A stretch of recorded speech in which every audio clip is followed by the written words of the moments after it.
Hello. Today we're going to go on a journey together of inquiry into geometry. So we're going to explore a specific configuration of proportion that I've been exploring in the pulsations of light from unidentified aerial phenomena, anomalous marks upon the body associated with extraterrestrial dreams, the configuration or the placement and size of the phoenix lights and similar orbs, the pulsation of orbs, and so on and so forth.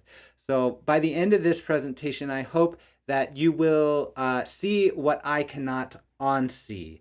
And I am seeing everywhere. And I hope actually that this can serve as a gateway for you to start to see this proportion, this code, if you will. And it's a relatively beautiful experience. And so I just want to invite you into a moment of mindfulness and consideration before going on this journey. It involves dream stories. It involves extraterrestrial or non-human intelligences. It involves anomalous phenomena. So if these things are perhaps a concern for you, or if you're a little trepidatious about exploring your own unconscious mind, as you might through dream work, say with nightmares, and this is the level of intensity that you can expect from this inquiry at most. So it's generally a kind, exciting, creative inquiry, but it does resonate with some of the more unconscious or shadow aspects. And I'll talk specifically about why and how in this experience. So just take a moment tuning into whether or not you want to continue, whether or not you want to learn about this proportion, this geometry that's present everywhere, that's immensely beautiful, and that you will not be able to unsee once you see this. So you won't be able to see the photographs or the footage without thinking about this. You won't be able to hear a debunker or a skeptic or even a believer without comparing this proportion to what you're hearing or what you're seeing. And so that's a moment of decision for you. I choose to go on this inquiry primarily because my dreams invite me to. I choose to engage in this geometry and to educate as I go along, to document my own exploration. And that's really what we're doing here, is just documenting an inquiry that is ongoing. And I do this because I believe this geometry will lead us into communication with non-human intelligences that have intersected our history for as long as there's been history, and are containing actually our history, as you might see. So I think back to the example of Socrates. Socrates, who is the Greek philosopher Plato wrote about, and they all talk about geometry as a sort of means of recollection. And so oftentimes these dialogues, these Platonic dialogues, are understood as metaphor or allegory for the rational mind in exploring geometry. And so Socrates says we use geometry to recollect truths about the soul, right?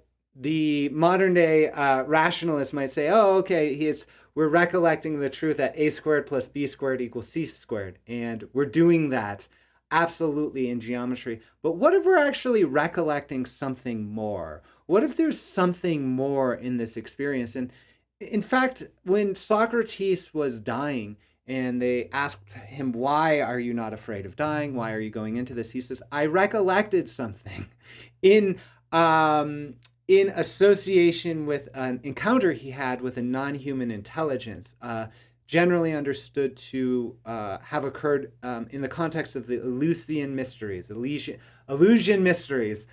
So this is really the secret foundation of Western math, philosophy, science, and dreaming, mythology, right? And so I'm setting this context up because we're going to explore outside of this context and throughout history.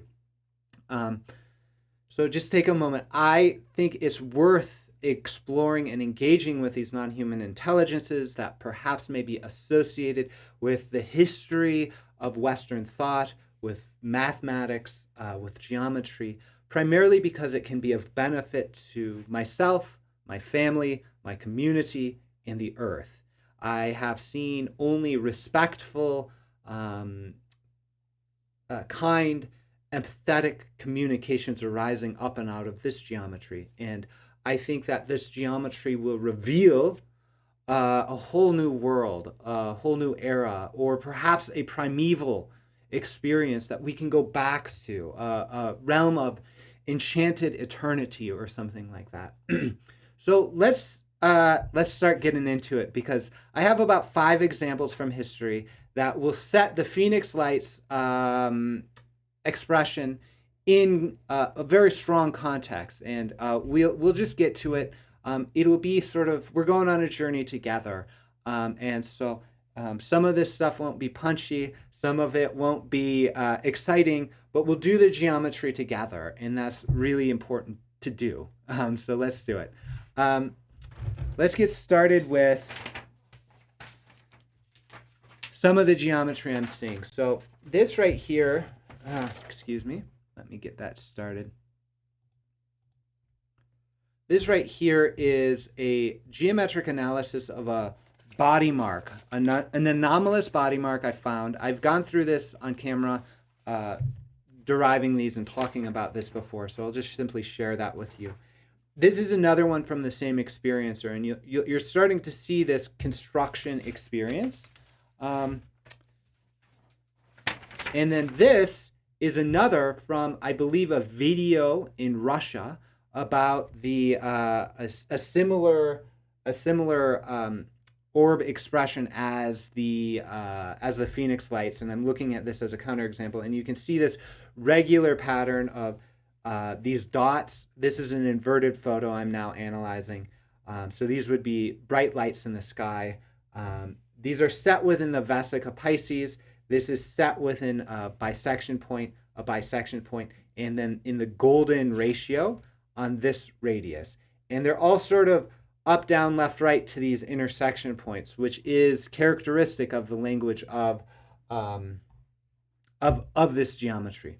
And so I've been exploring this in the pulsations of UAPs. You've seen that, perhaps. If you haven't, check out those videos. It's all in the Universal Language audio series. I've been questioning, what is this? What is this? I don't know. And this is the best guess I have as to what the geometry is they're communicating. And I'll talk about what's going on here. We'll actually even build this together. So, and this will all make sense. This will all get to petroglyphs. We'll go through petroglyphs. We'll go through Renaissance painting. We'll go through Phoenix Lights. But we have to start with the very beginning, which is the geometry itself. So, let's see. Yeah, we'll go like that.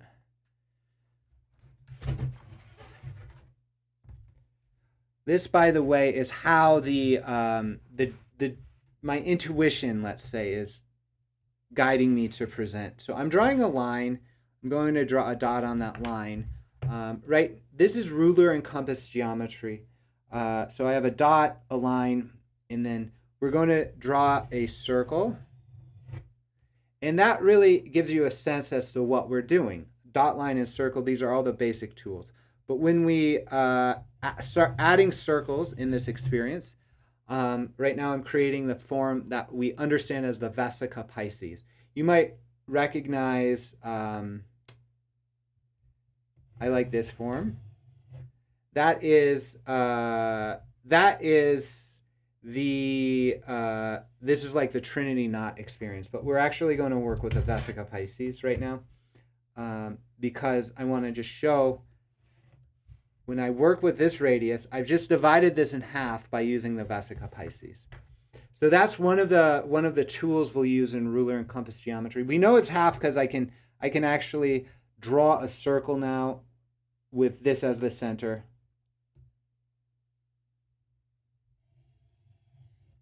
Isn't that nice? And you can see those tangenting right there. But what we'll actually do, I want to divide this by the golden ratio now. So we have all the constructions we need really to do all of the geometry we're talking about. So that would have been a really big circle around there. Then I take the intersection point of the big circle and one of the small circles and find this intersection point here. Oftentimes when I'm drawing, I will draw this line, and then I do the same thing just to test my geometry. If the intersection point kind of lines up there, I know I'm doing pretty good. This is the golden ratio. Sometimes I take colors and I'll draw in like this line to that line. So what is this significance as A is as, actually it goes like, sometimes you go as B is, as A is to B, so is B to this entire length, and we could even call that C or something like that. So that's the golden ratio. And this sort of keeps going on. You can nest it in beautiful ways. It has a spiral associated with it, and we'll work with that. So this is the golden ratio. I'm using this tool. These are called golden ratio calipers. These tines divide a line in the golden ratio, and I use this as test. And I'm showing you that this tool goes with this ratio. So now we can start talking a little bit about why I am exploring this, because we'll get to this. This is a printout of a UAP, that's an unidentified aerial phenomena. It's responding to a CE5 event, an invitation by Jimmy Blanchett, who sends out radio waves. He films what comes back. He's getting a lot of similar geometry as what I'm getting. And so he's an inspiration. I looked at some of his work, and there's this really strong pulsating light up, clearly UAP sort of thing. So I took that from the video and I graphed its brightness. So the brightness, the difference between the highest high and the brightest bright and the darkest dark in the image, as well as I used an object detection library in Python. So that's computational analysis of the frame. So I say, where's the thing and how big is it? And it gets me this really beautiful graph that's very, very clear as to what's going on. There's pulsations at regular intervals. So this is time going to the left to the right. This is actually frames. So there's about 1,000 frames here. We're dealing with 30 frames per second. And that's 1,800 frames per minute. So this is about a little bit more than a minute, half minute or so. And so I do geometric analysis to this to figure out, is this a meaningful communication? What is this geometry? And I started identifying that this pattern, this high, low, high, low, high, this is characteristic of a high-flying UAP.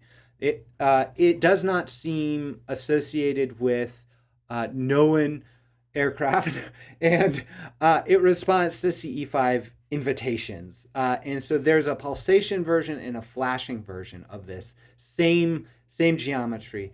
And one of the things I do is I test for golden ratio. I go, okay, if I now start moving this, right, this tine is there, this is there, and this is there, and it marks out relevant geometric positions on the graph, right? Not quite there, but this is a bisection, so that's an interesting thing in and of itself.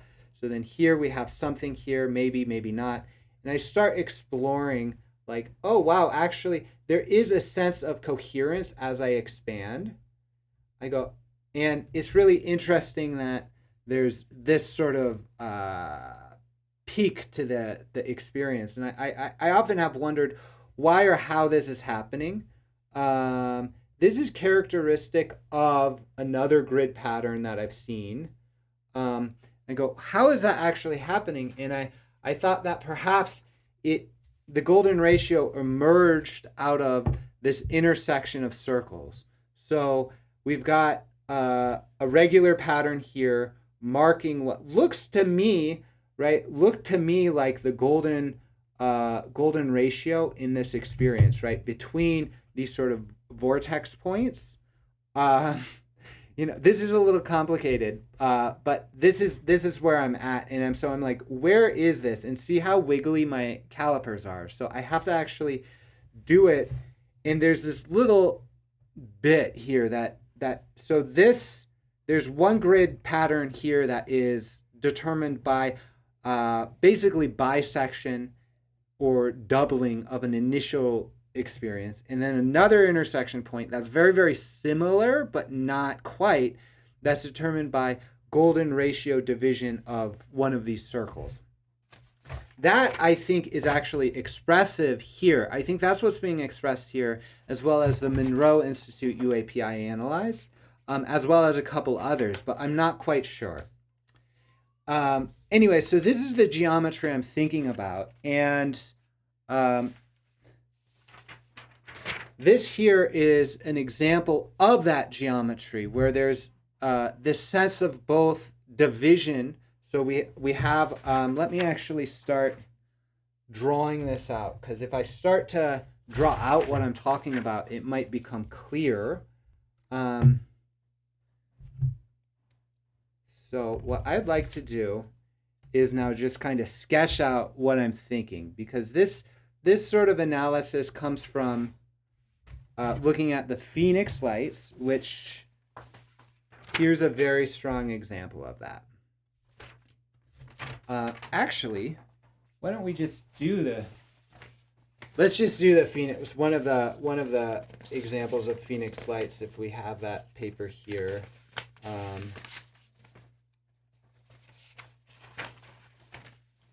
I need to print that out. Maybe. Oh, good. There's a lot of papers in this experience. I don't actually... Oh, yes, here it is. So let me show you what I'm talking about. And then I'll draw it out. We'll go back to the screen. We'll go to here. This is the Phoenix Lights Network. This is by Dr. Lin, who's a medical doctor, had an experience. Most of these lights don't come from the March 13th event, which is the famous one. But they're photographed. These are photographs of similar orbs. And this is the one I'm working with that gives me the clue. These are unexplained amber orbs over Phoenix, and they seem similar. They have a little bit of a classic UFO kind of shape to it. Here's other ones, right? There's these sort of orbs. That's sort of very characteristic of the Phoenix lights, as well as the highly geometric quality of them. So let's get back to the geometry, because this is where this one image is one of the images I thought, wow, this is really very, very clear. So I'm drawing a line between the furthest left point and the furthest right point of this sort of aura experience around the dots. And I'm going to draw a circle from around a vesica Pisces, like we've done before, here. And then I'm going to bisect it like we've done. So this is why I say you won't be able to unsee this, because so here's the intersection point. We have to then figure out, well, what's going on here and what's going on between these. I think this is actually, when I take the golden ratio calipers, I go, actually here something's really happening here. So we have to divide that by golden ratio. We start to see it, right? And so how do we do golden ratio lines? Well, if you remember back, we do the vesica Pisces. So this is the sort of graph I end up drawing a lot on these things. So now this is the bisection. You can see that. And then where do we go from there? We got that, and then the trick with dividing a radius or a line in golden ratio is now draw these big circles right there. So then that will reveal a couple intersection points. So we go from here to here, right? And that's kind of close. And then here to here. And then we can take that distance, right? And just sort of transfer it using this. So we got, oh, okay, that actually looks pretty good. Pretty good. We're close, we're close, we're close. So that's close enough for me, given that I've worked with this, to say, hey, these intervals are really, really, truly determined by this golden ratio placement. I've seen that happen in a couple other, well, a lot of other things I look at. This is a very, very clear example of this experience. And then we were going to just draw that out as a as an example for like what we might do. So let's start with the center. This is just an example of the geometry I'm sort of looking for. That is a circle we'll be working with. This will be the vesica Pisces we're talking about. And so if I were to fake this geometry that I'm seeing, this is how I would start. It's here. And then I would actually go, hey, actually, I need to divide this in golden ratio. So let's go ahead and do that.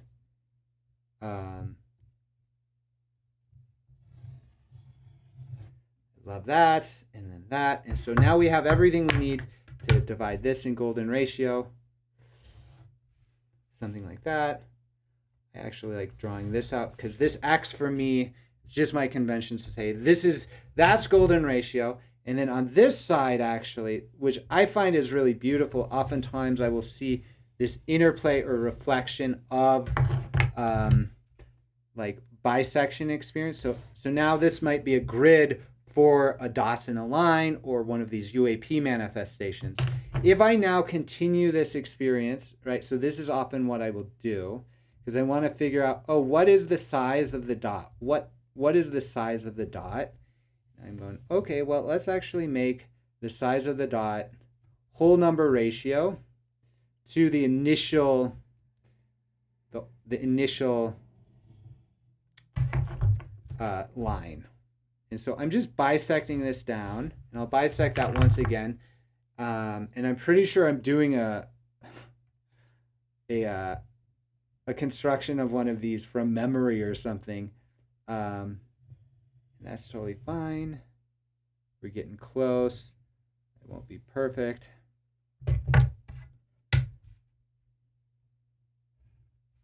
All right. So then at that point we might go, oh, okay, well, let's now, I'm just going to do this for sake of illustration, is now it's the original diameter is here. So the diameter of the circle, we've got half, quarter, eighth, 16th. That will be the radius of the dot. This is like dots in a line. And then we might draw that in. We might go, hey, this is now like a UAP, or this is a dot in the line. That size, right? And then we might go, oh, okay, actually, I want to take that and I want to move that up a little bit, like this.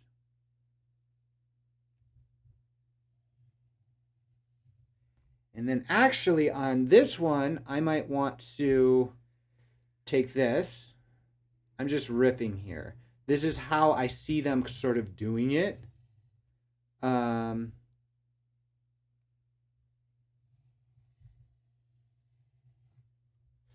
Right, so then I go, what I'm doing here is I'm bisecting the distance between this division point and this division point to get me a point there. To give me like a size of a dot that I want to work with, and I would go like, you know what, actually now it's here, but instead of there, I'm going to make a really big dot here, and then I'm going to go back to the original radius here to signify something like that and like that, and then I would do something like this. That might be it for like dot in the line or UFO stuff. This is the sort of thing I'm seeing. I don't know, like something like that, where you see this doesn't feel right to me, that dot doesn't feel right, these dots don't feel right, but it's something like that where we're working with a bisection, golden ratio, the different size. You'll see this image, that sort of thing, in other things. This is me doing it from my creative expression. That's what I do sometimes. I go, can I make this myself? And I'm like, I'm not that creative right yet to get something that feels like these images I'm about to show you. All right, so we've done this. We've gone through dots, the dots in the line example. That's why this is such a conundrum to me. I don't even know what that, I mean, like, that means something very significant. And that's one of the reasons why I keep looking at this. I go, this is telling us something. Like, what is this telling us? This is a mystery. So let's solve it. Do other people know about the mystery is the question I'm having in this inquiry. So how am I going to start here? Let me see. All right, so we've covered the phoenix lights. We've covered dots in a line. Let's go to the screen and let me cover this one, because I was like, what? There's got to be a historic example. This one's coming up in the news now because of this thing, that thing right there. That's like a dart in, I guess Elizondo and some other guy filmed it or something like that, something recently. But this happens on 4/14, so April 14th. That's significant because Phoenix Lights is March 13th, 3/13. So it says, at first there appeared in the middle of the sun two blood red semicircular arcs, just like the moon is the last quarter. And in the sun, above and below, on both sides, the color was blood. There stood a round ball of partly dull, partly black, various colors. Likewise, there stood on both sides, and as a torus about the sun, such blood-red ones and other balls in large number, about 3 in a line or 4 in a square, and some alone. In between these globes were visible a few blood-red crosses, between which there were blood-red strips, and so on and so forth. The balls in a line, the dots in a line interest me. So this is the example. This is from 1561. This is a celestial battle people saw, and they say, we don't know what this is. A lot of people talk about this. I believe Jacques Vallée talked about this one, and ever since people have been talking about it. And I thought, if there's going to be like Phoenix Lights, like spheres anywhere, this is going to be it. This has always looked like chaos to me. I thought that this was sort of expressing a chaotic. It was like, hey, there's things everywhere. It's just like a ball pit sort of going up in the air. But then I thought, well, what if I start testing the proportions here? And then what if I start, and then you can start to see things like that dot, and that dot. They're all blue, and they might all be meaningful. This dot, and this dot is brown. That all might be meaningful. So I printed that out, and so let's get to it.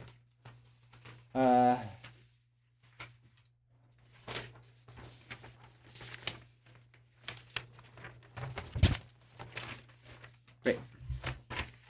So when I start working, I go, where's the golden ratio thing? And so I think actually we need to start with blue ones down here, right? So blue ones down here. Isn't that interesting, right?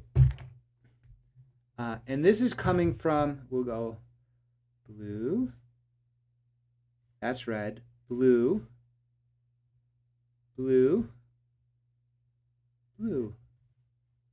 And this one is blue, and then this one is blue, and then this one is blue, blue, blue.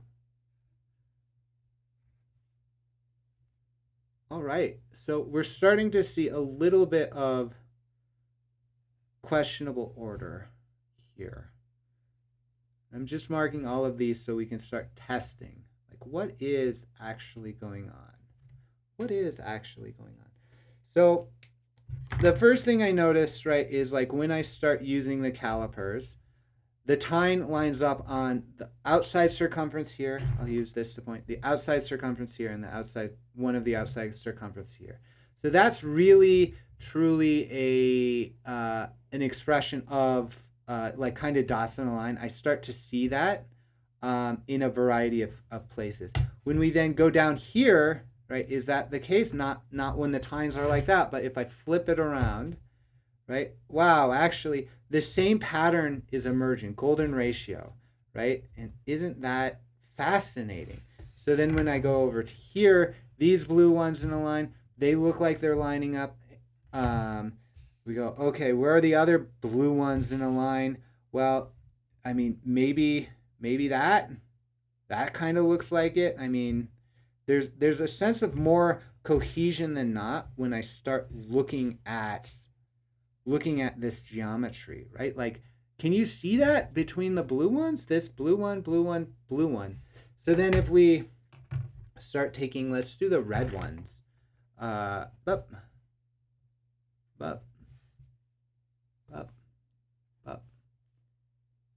These are all red. This is definitely red. Right, and I'm not sure, right, how often golden ratio shows up if you just randomly set this up, but this feels like a communication to me. Like, this is geometric. This is geometric. There is a sense of chaos here, right? So there is a sense of chaos. But look, now these red ones are in a line. Look, now these red ones are in a line. Right? Now, look, it's like I bet if we figured that out, and then this is in a line, and this has all red dots here. These look like flutes. These could be flutes. This is speaking a language of sort of like, look at that. Like, it's just, and then if we check out the crosses, I mean, that's obvious too. They're all expressive of this golden ratio, right? So here we have a bunch of geometries together that are discernible, right? So we're pulling out the frequencies. This is a jumble of things. And I think what they're asking us to do is something like the Fourier transform. That's my hypothesis. I'm seeing this wave pattern, and I go, okay, we need to decompose this sort of stuff. We need to decompose the waves that are showing up in this grid pattern using the Fourier transform or something like that, which pulls apart like voice frequency, and it will give you like, oh, this frequency is present here and stuff like that, and give you perfect sine waves for that. So we need to start, they're showing there's all this chaos in the world, but if you now start applying some of these principles, we'll start to see a lot more meaning emerge when we start pulling out the different frequencies of color, at least in this image. So that actually I found was really interesting. Like I said, you can see all of this here, and it's sort of like, what is this?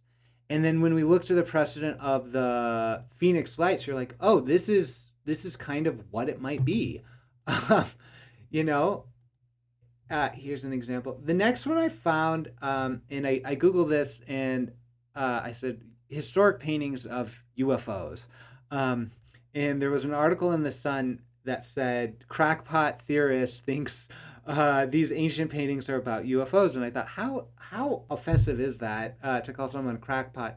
But I thought, well, wouldn't it be interesting? They say this is a UFO, right? So up here is a UFO, and then it's beaming its UFO light down here. But if you notice something about this proportion in the beam of light might be interesting to you.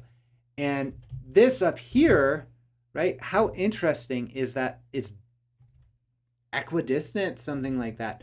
So my thought is this is really a UFO or something, an orb, and that this expression, that the sense of this pushing out will reveal the same question I have.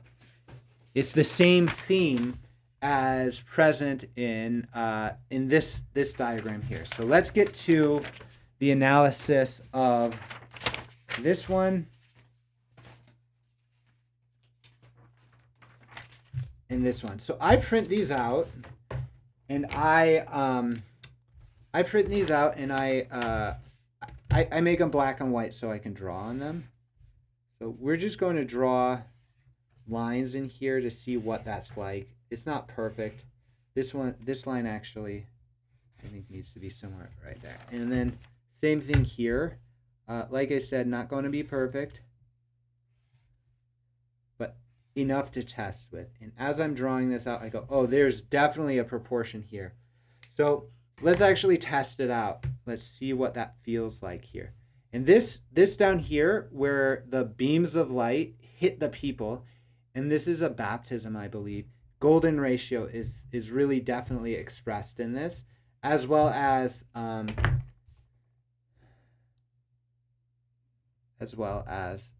so this is my test for similarity, is being able to draw a circle, right? So this is equidistant and equidistant, and then this is golden ratio to that. So back in the instruction in the beginning, I drew golden ratio like this. To just highlight the different colors, right? And so there we have it, golden ratio. But it's coming out of an orb, and at the time of coming out of the orb, let's see if we go down here, the scale of the photos are different, by the way. Oh, that's pretty equidistant. That's pretty equidistant, and that's it. This is an equal interval when it comes out of the orb, and then golden ratio as it expresses into the world. This right here, this right here, right? This is obviously talking about the same geometric principle that's being expressed in the difference right there. So I can draw this, I can describe this in the world. You will see this in the world. You will see this in art. You will see this all over the place. And I don't know what it means exactly, except when I think about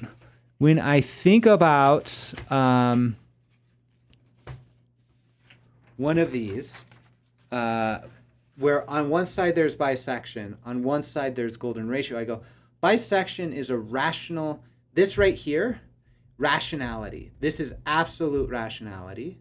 Right down here is a beautiful expression of irrationality, because this is an irrational number. It will spiral on forever.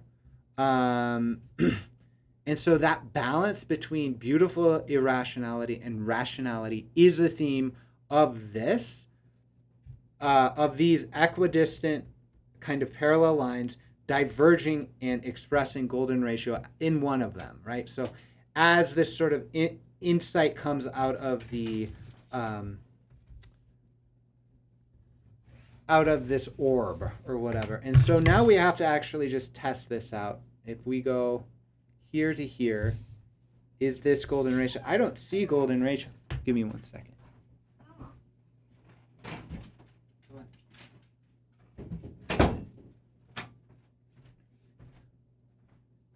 All right. So here I'm just testing. I go between here and here, here and here. I'm like, I saw different proportions in here when I was working. Let me see. I can go like this to that. Where does that show up? Interestingly, right? So if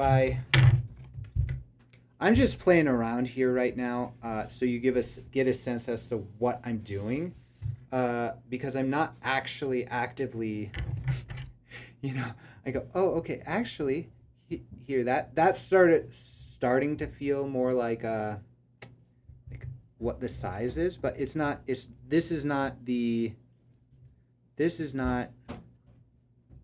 experience I need right now. So. Give me 1 second.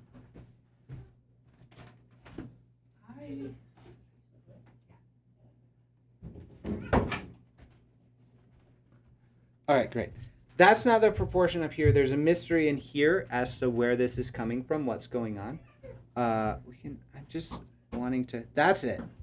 Here, from the center of this sphere, of this ovoid, to the circumference is one side of the golden ratio. And then I take that same ratio and I can draw, that's close, but not it. This is a mystery to me, and I will not solve it right now.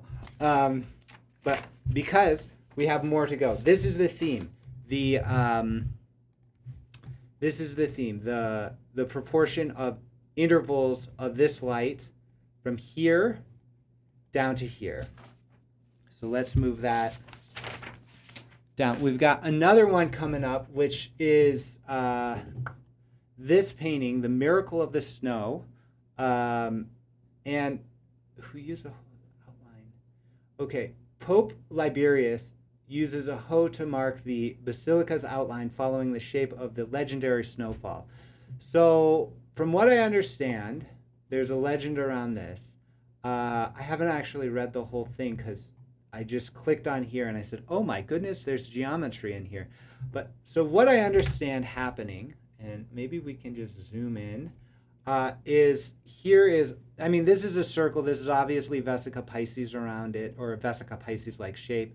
It is, I guess this is a snow cloud, and I guess it snowed, and this is the Pope who uses a hoe to mark out the shape of the basilica, I guess.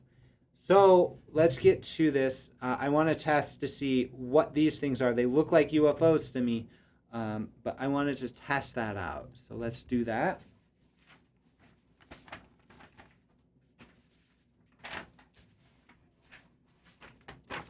All right.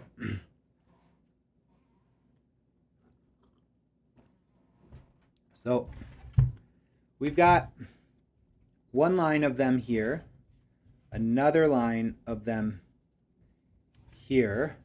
There's some more here, and we'll look into that, but I'll just apply the calipers, right? Starting here, right? So now let's actually just draw this out so it becomes very obvious where and how the golden ratio is expressing itself in this image, right? Like why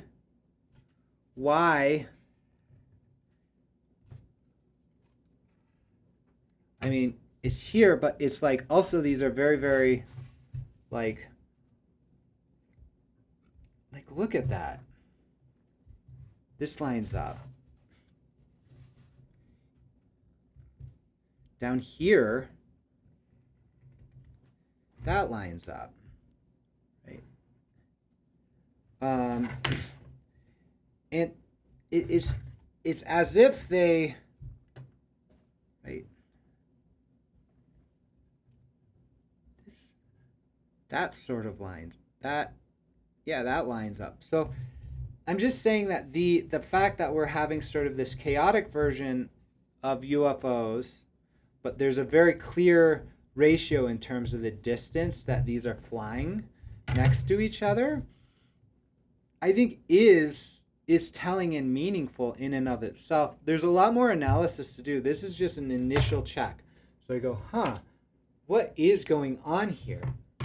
So because this all came up in the context of because this all came up in the context of the Phoenix Lights, right? So in this context, I thought, well, there should be in the historic record beyond European records something about this, and it should be obvious.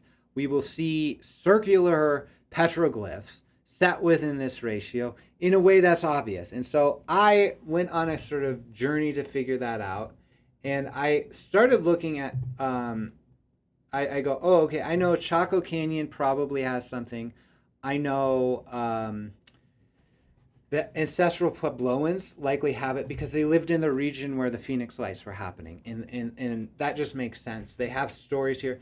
You'll recognize, I'll just point it out really briefly. This is that ratio. And from here to here to here is that ratio. And this feels similar. I haven't analyzed this primarily, and I haven't printed it out primarily because it's expressive of the ratio, and I feel like I'm grasping at the theory or a hypothesis. So I thought, let's continue looking for petroglyphs. And this is what I found recently. This one. Wow, right? So we have circles in a line that are flying in the sky that seem to be cast by this alien-looking creature. So let's actually do the geometry. Let's actually take a look as to what's going on. So we have dots in a line experience, and we can start even by, let's just work with these dots here for now, right? So we have a line. There's an angle, right? An angle. So now we're even describing a triangle. But I just sort of want to explore, right? Like from this to that. No, but if we start marking this off, right? Like how interesting, right? How interesting. We're getting very, very close to this experience when I go like from there to there, to there to there. Let's do that again. There. So in the same way, we might even draw a version of this that colors in golden ratio, dots in a line, right? And then if we were to do something similar to what we did before, we would explore the intervals here. Is that right? And so I think actually we go center. What I will do oftentimes in this case is I think, well, let's bisect everything.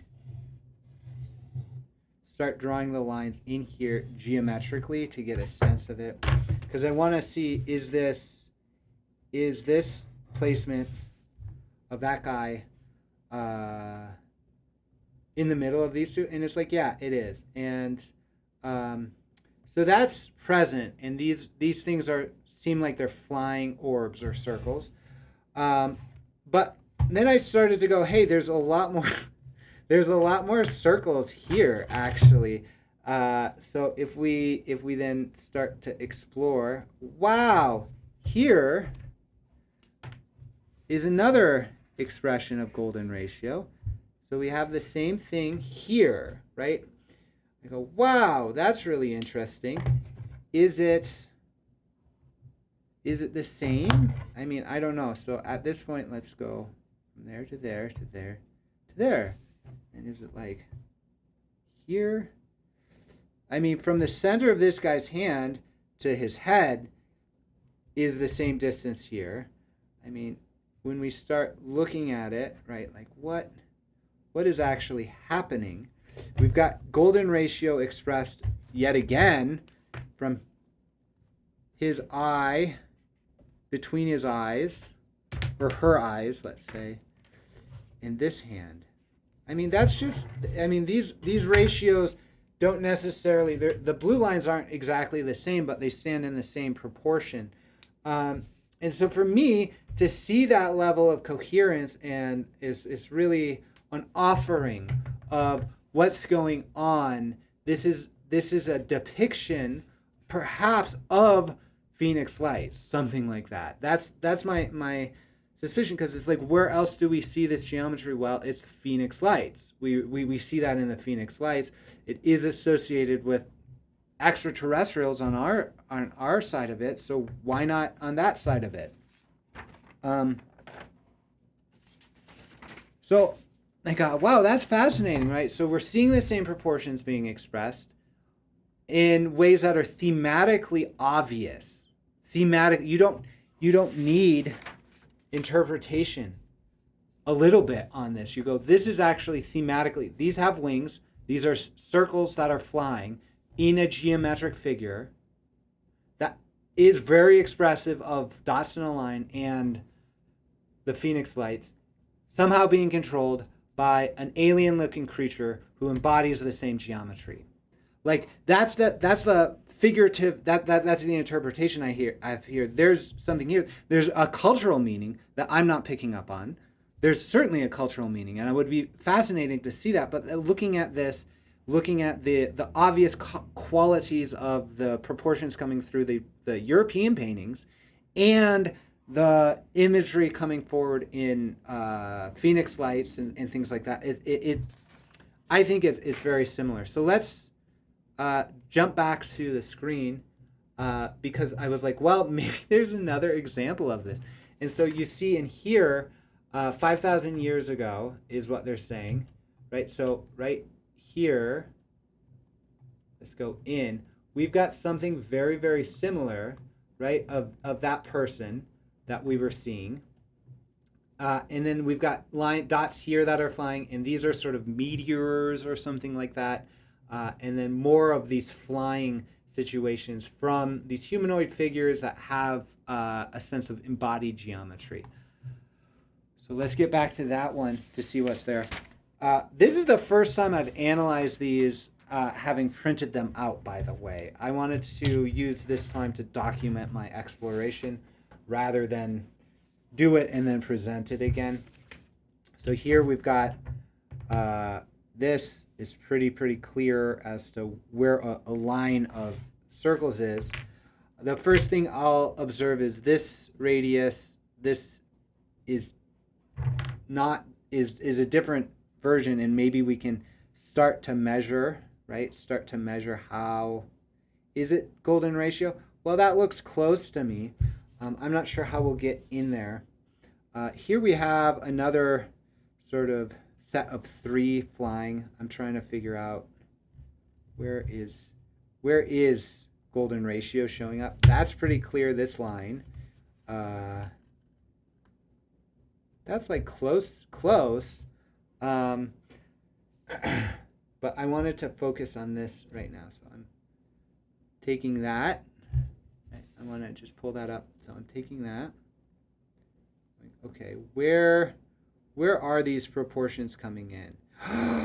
Wow. Okay, so here we've got, like we've been doing the small side of the golden ratio.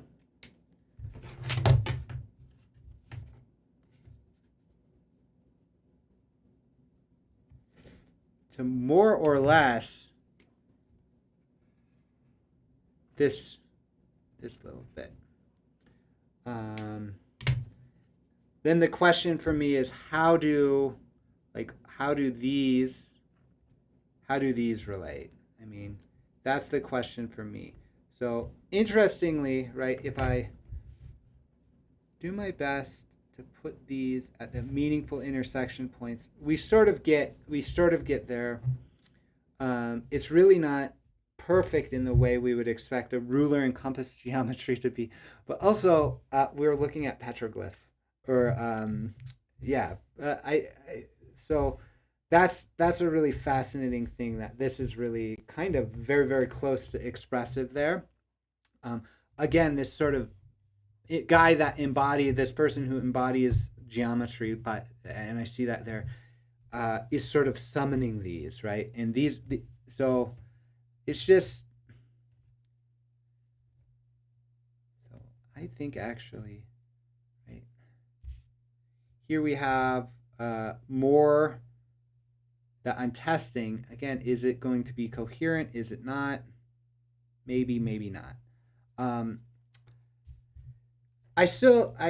Working with this, I think they know, like, these are flying orbs being summoned by this person.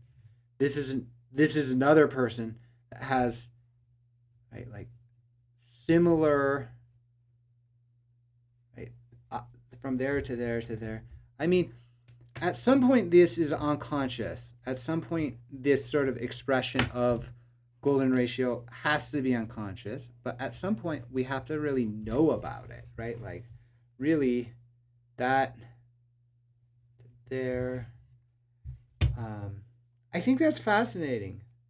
I think that's actually, a really strong indication, right? That it's not a mistake these are that far apart. There is a bit more wiggle room in this diagram, right, or this drawing than other ones. Like, it's not perfect, but it's pretty close, and it sort of even expands. Like, when I take this distance, I'm just riffing here, let's say, and I take the the distance between that dot and that dot, the outside circumference, and I bring it down here, right, and I place it there, this is like almost halfway through. It hits the center. So there is perhaps even meaningful geometry being expressed here that I'm not sure. These oftentimes will really feel to me more organic, right? So this is clearly here something related to something related, but not 100%. Like I don't know where to drop my, like from the bottom of the wing.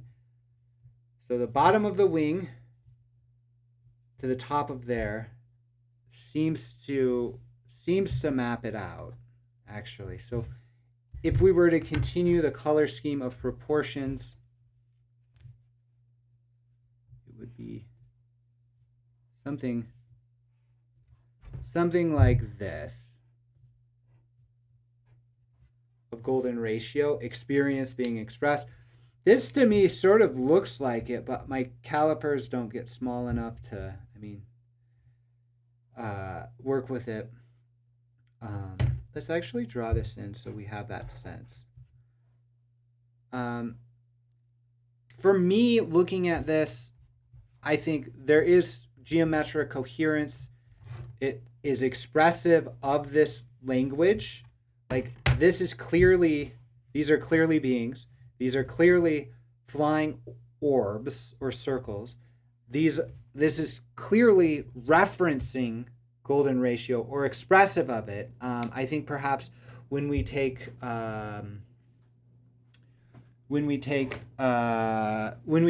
sketch or doodle or whatever, this might be golden ratio. We don't know, but it might be. So let's go back here, and I want to just recap the journey we've been on. So we've been looking at petroglyphs that are expressive and communicative, perhaps of a mythological meaning. We have a person here that seems to embody geometry, that seems to be relating through an animal, aka the snake, to these flying circles. These sort of seem like meteors or comets to me. These ones have a sort of flying quality to them, flying circles, but what is this, a doorway or something like that? Down here might be people. I'm not sure. I'm just playing around with my interpretation or what I'm seeing here. Here we have golden ratio expressed in the eyes to the center of that figure. So it's really, it's starting to be very interesting to me to start to see that here in, petroglyph. We also saw it here in this petroglyph between this character who seems to be embodying geometry as well, and relating to these flying orbs that are clearly set. This is equidistant golden ratio. Again, relating to the world of animal in this case. So that feels to me to be relating to the world of dream in perchance, right? We looked at this one, which was the miracle of the snow, where we have these UFO-like snow clouds that are set in golden ratio, golden ratio, golden ratio, golden ratio, golden ratio. And we see it all the way down here, including this strange figure. I'm not sure what's going on here. I would bet some of that proportion is present. So we even have a communication in this type of language. We also have the Renaissance painting here that is expressing this, like literally, let's actually do this because this is important. Let's go back to the geometry screen. Hang on. Let's go back here. Let's put that one out and this one out. So here we're talking about the regular interval golden ratio. Here we're talking about regular interval, like right here, actually,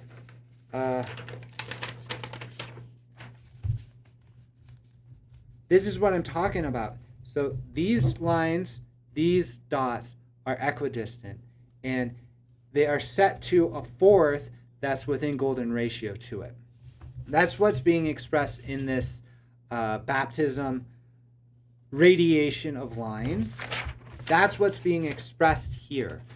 And that is my conundrum or puzzle that I'm exploring in this one here, where we have circles that I bisect, and then we have this circle where I'm working with a bisection of that. So this is the radius of this circle here that's set within golden ratio.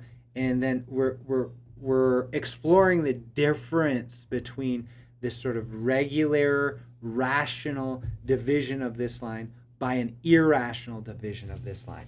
That's the theme that's coming out of this geometry from a UFO from that responded to conscious intention. So let's go back to the wrap up.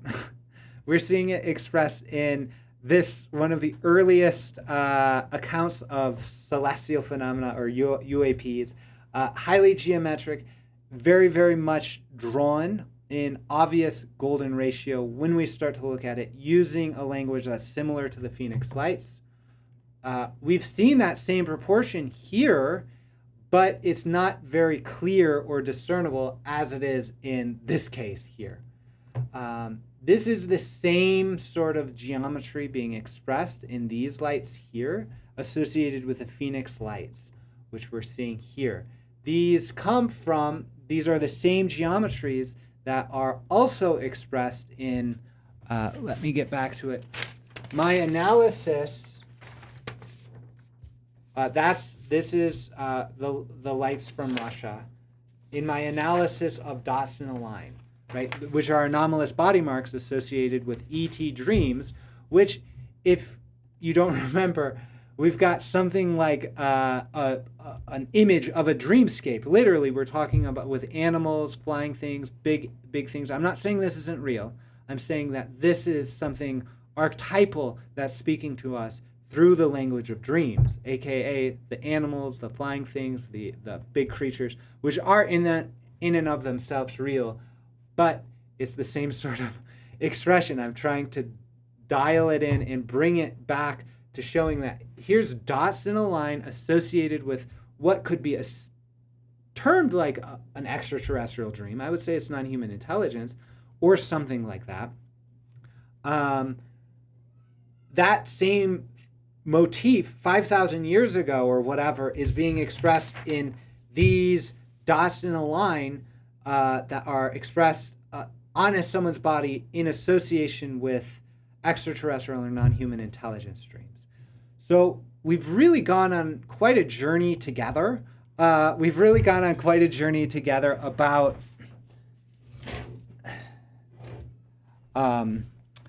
About this. It's really quite a thing to see, and I'm just going to reflect a little bit about that before I close, primarily because I said you'll start to see this proportion, you'll start to see this interplay between rationality, the bisection experience, and the irrationality, the golden ratio. And somewhere in that experience, right, this is the theme that's coming up, somewhere in that theme, there likely will emerge an understanding about how these anomalous geometries emerge into the world, right?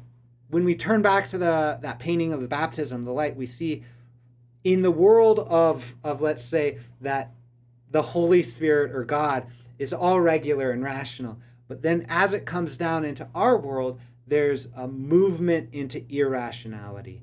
And so these things seem to express a balance between the two.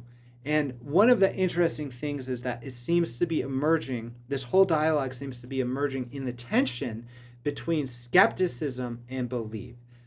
How can UFOs and ETs and everything exist? Well, they're here, that sort of thing. And so this sense is we are stretching and balancing both the rational and irrational. And I would have to just speculate at this point that the geometry, literally the geometry that's being expressed in petroglyphs, in Renaissance art, dots in a line, I've seen it in anomalous radio transmissions. I've seen it in pulsing UAPs and flashing UAPs, in the placement of UAPs, as well as, I mean, the golden ratio is present in a lot of different things, but to have it be present in these anomalous sources and to be so, I would say, obvious now that I'm looking for it, they're obviously broadcasting this theme of balance between rationality and irrationality.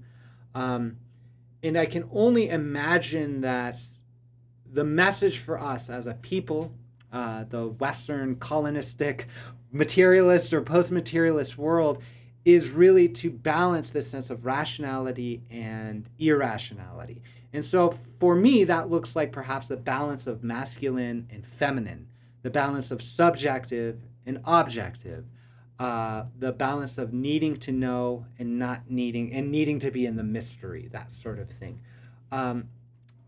The way that I would recommend perhaps working with that, and how I'm working with that myself, is through a practice of mindfulness meditation, where we practice this sense of being with that mystery, the both knowing and not knowing, right? We're observing thoughts, but we're not hooking into them.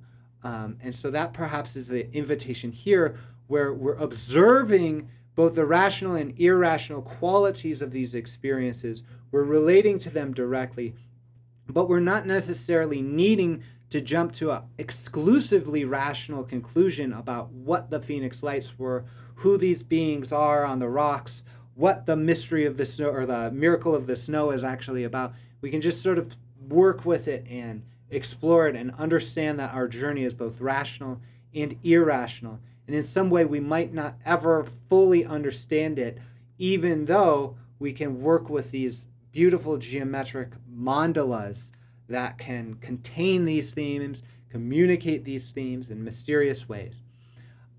I can only imagine, actually, because what a world might look like if we work with this, or what we follow, what might happen when following this to the conclusion, because one of the intuitions that is consistently present in the communication associated with this geometry in my life through my dreams that have inspired me to do this work, that are actually associated with animals as well, there is this sense of unity. There's a sense of unity consciousness, that I am these mysterious dream figures, these mysterious dream figures of extraterrestrials or non-human intelligences. I am those as much as I am any of my dream characters, right? So I am those as much as I am any of my dream characters, meaning the same sort of level of identity I share with, like, the being a funny person in a dream that's going to school and, oh my gosh, I forgot my lunch or whatever. And I'm all those characters in that simple little dream, but I'm also all those characters in these big dreams where anomalous geometry is marked upon the body, or gigantic figures can summon UFO type things. That's the sort of intuition I have around what this means. You know, this balancing. It's self and other, perhaps, is something like rational and irrational, bisection, golden ratio. So I'm glad you've been here with me, and I hope that this will help you tune into the proportions being presented in this anomalous geometry, that I hope these proportions and the contemplation of this geometry actually brings about a sense of entrainment with you. And you might actually see this if you've been working with this geometry, if you've been paying attention to my videos. You may actually be relating to the geometry in a way that feels real and impactful. For me, I started to understand that the geometry itself, regardless of the source, is intelligent. And intelligent like we know it. It presents in dreams and archetypes and can express itself physically in the world. And that might be through the physical actions of hoaxers, like in the case of crop circles. Sometimes those beautiful sacred geometries are hoaxes, but nonetheless, those geometries themselves inspired the hoaxers to do that. And that when we work with those geometries themselves, they lead to an experience of recollection. Recollection of what? Well, I would say that if we're working with irrational things as well as rational things, they will bring us to a recollection of something that is rational, aka an understanding of the mathematics expressed through like the algebra or formulas we like to do. But it will also bring us to an expression of or a recollection of the irrational, which may be best understood as mythology. So in that way, this invitation of working with this geometry that's coming from the sky and the ancient rocks and people's skins and all sorts of stuff, the invitation is to use that as a way to recollect both rational things and irrational things, logical things and mythological things. And that's what Socrates was talking about when he died. He said, okay, we've done enough rational thinking here about how we know things. Let me tell you a myth about this world. And he told this beautiful myth about the transmigration of souls and other realms and relating to a non-human intelligence. So really, that's what this geometry is. It's an invitation for you to remember who you are and what is going on here. And there's no way to say it rationally. There's no way to say it logically. I'm literally, quite honestly, just pointing to it in these mysteries here. I am just doing that. So, and I'm engaged in both rational exploration of this. I want to know why this is mathematically significant, why this is showing up in UAPs, why this is showing up in petroglyphs, why this is showing up in Renaissance art in a way that is perfectly describable and obvious once you see it. Why is this the case? That is my question I'll leave with you. And I hope you explore that in your lived experience. And may this presentation be of benefit to you, your community, and the earth. And once again, thanks for being here.